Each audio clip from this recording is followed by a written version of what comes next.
Muito obrigado pela recepção, eminente presidente. É sempre uma honra atuar diante dos judiciosos olhos de Vossas Excelências. Doutora relatora, doutora Daniela, confesso que fiquei muito esperançoso em sustentar diante da vossa relatoria. Conheço a carreira da senhora enquanto docente e como colega.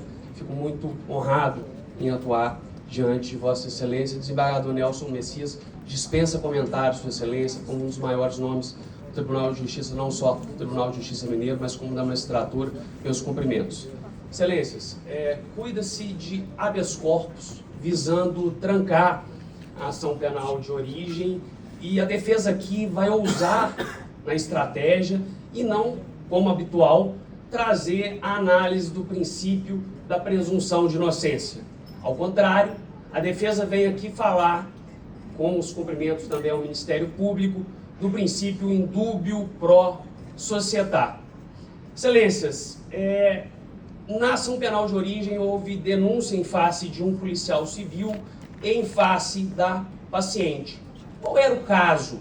Qual é a conduta imputada? Bem, a paciente é uma despachante que procurou a autoridade para uma renovação de vistoria, enviou fotos do veículo e teve a renovação da vistoria avalizada. Essa, em tese, renovação de vistoria, era exigível que ela se fizesse na modalidade presencial. O Ministério Público imputa as iras do artigo 299, parágrafo único do Código Penal. Temos o crime de falsidade ideológica com a causa de aumento de pena em razão da circunstância pessoal comunicável. Por que a defesa insiste na tese de trancamento? Primeiro, precisamos falar em matéria constitucional. Primeiro, precisamos falar em interpretação sistemática, doutora Beatriz, doutora Daniela, doutor Nelson. Por que interpretação sistemática? Porque, bem, quando nos debruçamos sobre qualquer ação penal, tem se ensinado de forma equivocada o princípio do indúbio pro societá.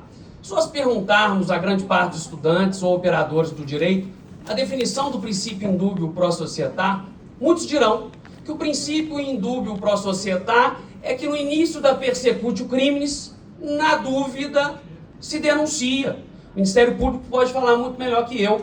Na verdade, o princípio do indúbio pro societá elenca que, na persistência, na existência de indícios suficientes de autoria e materialidade, se denuncia.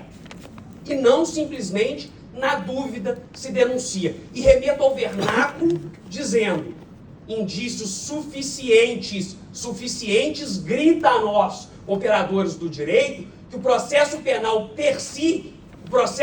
por si só, destrói a vida de uma pessoa. O processo penal por si só é uma desgraça. E questiono qual o domínio do fato dessa paciente que envia uma foto à autoridade de trânsito para ver renovada uma vistoria de um veículo de um cliente. Absolutamente nenhum, excelências. Essa paciente poderia ser, no bojo do processo, doutor Nelson, no máximo, uma testemunha, se eventualmente algo ilícito foi cometido por esse policial civil. Veja bem, uma despachante procura a autoridade de trânsito pede a ela remessa de fotos para um procedimento de renovação de vistoria, ela sim procede. Qual a autoridade essa despachante teria para corrigir o policial civil? E o policial civil, o senhor Leonardo, ouvido em fase inquisitiva, asseverou que só pediu à despachante essas fotos porque era a praxe na delegacia de trânsito nos procedimentos de vistoria, de renovação de vistoria. Os processos de vistoria se davam de forma presencial e de renovação de vistoria se aceitavam as fotos veiculares. Então, excelências, se o indúbio pro societá exige a proeminência de indícios suficientes de autoria e materialidade, a defesa não vem diante de Vossa Excelência pedir o trancamento, que sim se sabe, é medida excepcionalíssima. A defesa não vem aqui clamar pelo trancamento com fundamento no princípio da presunção de inocência. Mas, teratologicamente, a defesa ousa avocar um instituto típico da acusação, que é o indúbio pro societá.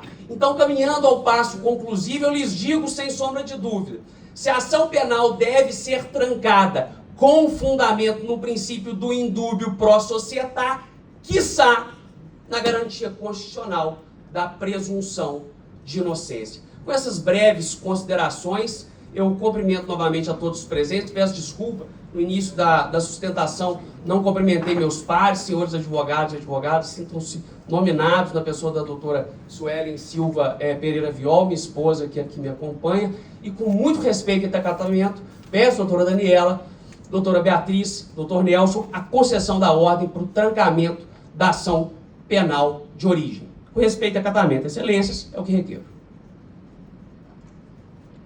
Com a palavra, eminente relatora. Boa tarde, doutor Hugo.